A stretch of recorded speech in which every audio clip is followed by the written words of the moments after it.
I am really happy to learn that there is a side event at CBD in Tongchong on 16th October. I would have been more happy if I would have been present there in person. But as I am in elections in my state of Maharashtra, the main part of the Western Ghat, and so I am unable to attend.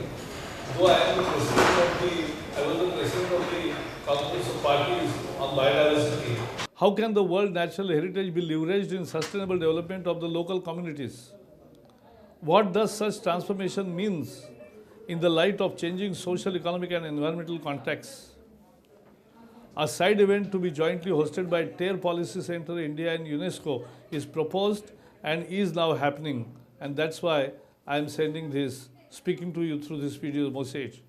We can only say that we, with the participation, effective participation of people, active participation of people, will preserve those natural heritage and will make them model of sustainable development. Thank you, and once again, all the best. He's very kind, he always gives, if he could not come for the events, he always give a video message, and I'm very much thankful. I'm conveying these thanks through the ministry person here who is present today to encourage us, Mr. Hem Pandey. And now over to you, sir. One of the hottest spots in the world, the Western Ghats. We have in India has 4 out of 34 hottest spots in the world.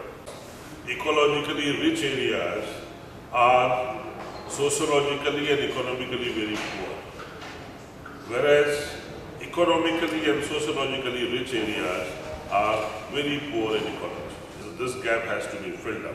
We want the ecologically rich areas to be economically rich and sociologically also rich. The beauty of nature is giving life to everyone through variety of life forms. All these life forms are very much interlinked and dependent on each other for one or the other reasons. They truly illustrate the word team, as together everyone achieves more.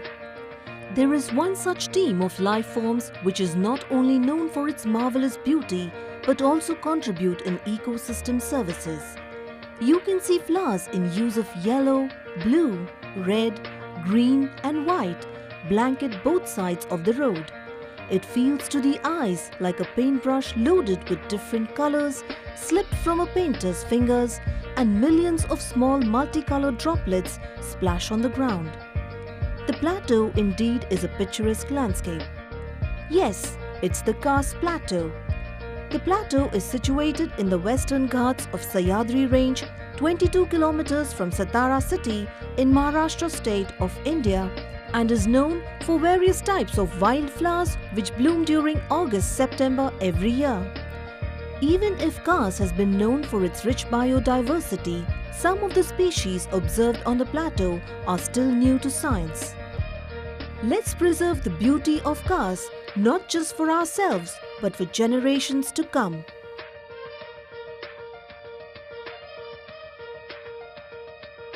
Was the fact that you are proposing such a very big World Heritage Site. It's not, in fact, you can't call it a site. You have to call it a territory. It's really very big.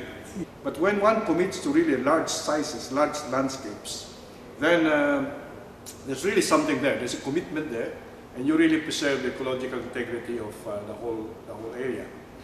The problem is that the larger your proposal is for a World Heritage Site, then the more difficult it is institutionally. And as Terry said already, there is a challenge of how do you create the local governance system, because local governance cannot be for the whole territory, especially when there are different socio-cultural populations within that area. So you're going to have multiple local governances, and then you will now have to network and find a way by which coordination occurs to create a landscape-wide type of governance.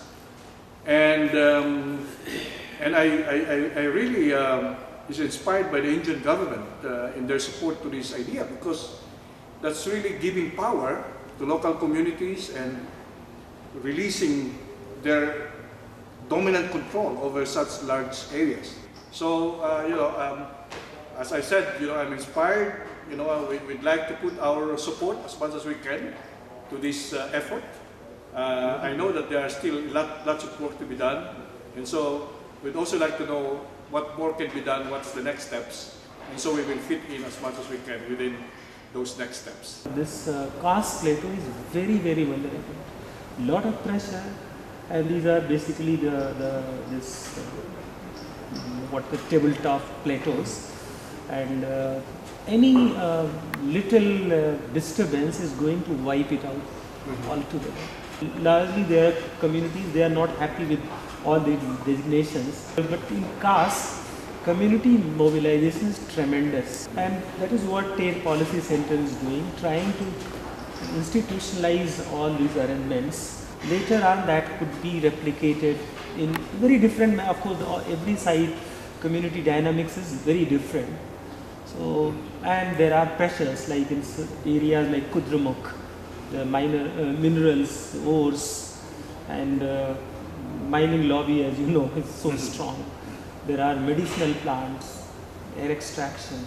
Then there is these elephants, which there is these, they raid the crops. So all kind of issues are there. So we are trying, and the Government of India, as you asked, they have created a very high-powered committee led by the scientific advisor to the Prime Minister. The convention was, this was in New Zealand, and in 2007. So these are the 5 C's: credibility, conservation, capacity building, communication, and communities. So community was added later, and as you can see, to enhance the role of communities in the implementation of the World Heritage Convention, that is one of the principles now, pillars of the World Heritage Conservation and Management. I think Terence will be there to speak about this compact program, which is one of the flagship initiatives. I don't know, I think its first phase is over now. Started as a collaboration between the UNESCO World Heritage Center and the UNDP Small Grants program, facilitated by the inputs of the UN Foundation that was really at that time injecting quite a lot of additional support.